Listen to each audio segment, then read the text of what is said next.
Bismillahirrahmanirrahim. Assalamualaikum warahmatullahi wabarakatuh. Alhamdulillahi nahmaduhu wa nasta'inuhu wa nastaghfiruh wa nabika min syururi anfusina wa min sayyiati a'malina. May yahdihillahu fala mudhillalah wa may yudlil fala hadiyalah. Wassalatu wassalamu ala Rasulillah wa ala alihi wa sahbihi wa man tabi'a huda. Amma ba'du. Sahabat pendengar yang berbahagia, kesempatan kali ini saya akan sedikit membahas tentang amal. Lebih spesifik lagi adalah jangan meremehkan amal yang kecil atau hal yang kecil. Sahabat pendengar, menurut Abu Darda, orang yang bertakwa adalah orang yang berhati-hati dalam ucapan dan perbuatan agar tidak mendapat murka dan siksa dari Allah. Meninggalkan dorongan hawa nafsu dan mengharap rahmatnya dengan meyakini dan melaksanakan ajaran yang diturunkan. Takwa seseorang akan sempurna apabila menjaga perbuatan sekecil apapun itu. Amalan seseorang diibaratkan seperti biji yang ditanam, kemudian tumbuh menjadi akar, batang, daun, ranting, dan menjadi pohon yang besar. Berdasar hal ini, pohon yang besar berasal dari biji yang kecil. Segala sesuatu yang ada di sekitar kita dimulai dari hal yang kecil. Begitu pula dengan amalan. Sedikit dapat menjadi bukit.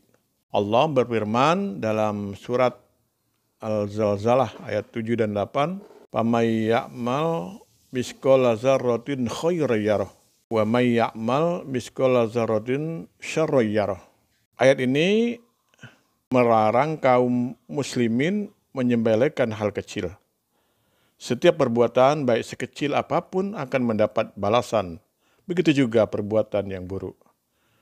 Pada kesempatan atau pada kehidupan sehari-hari, banyak amalan kecil yang berpahala besar. Kalau boleh kita sebutkan pahala. Apa saja amalan tersebut? Misalnya amalan kecil bernilai besar yang sering kita contohkan, misalnya menyingkirkan ranting di jalan atau tersenyum ketika bertemu dengan orang lain. Ini hal yang biasa barangkali. Atau juga salat duha 2 rakaat. Amalan yang ringan pun dapat menyelamatkan seseorang di hari akhir.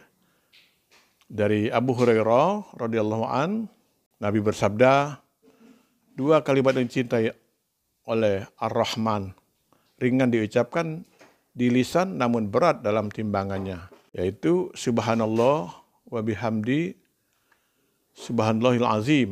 Maha suci, segala puji untuknya. Maha suci Allah yang maha mulia. Dalam hadis Bukhari. Selain itu ada pula amal ringan tetapi dapat mengundang murka Allah Subhanahu wa ta'ala apabila disepelekan.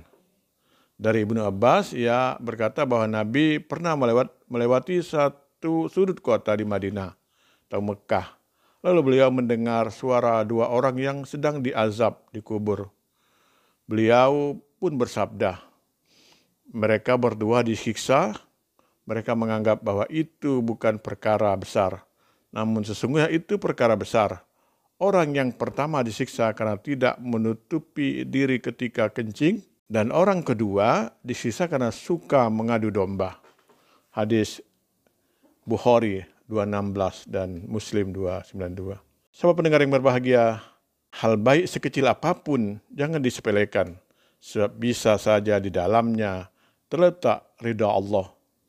Hal buruk sekecil apapun jangan disepelekan, sebab bisa saja di dalamnya terdapat murka Allah. Dari Aisyah, beliau mengatakan bahwa Nabi bersabda, amalan yang paling dicintai Allah Ta'ala adalah amalan yang kontinu, walaupun itu sedikit. Sahabat pendengar yang berbahagia, Aisyah pun ketika melakukan suatu amalan selalu berkeinginan keras untuk merutinkannya. Maka dari itu, marilah kita senantiasa beramal tanpa melihat besar kecilnya suatu pahala.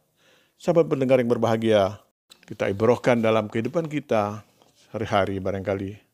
Mari kita mulai partisipasi kita di universitas yang kita cintai ini dari hal-hal yang kecil. Mari kita memulai dari diri kita sendiri untuk sama-sama memperbaiki diri kita.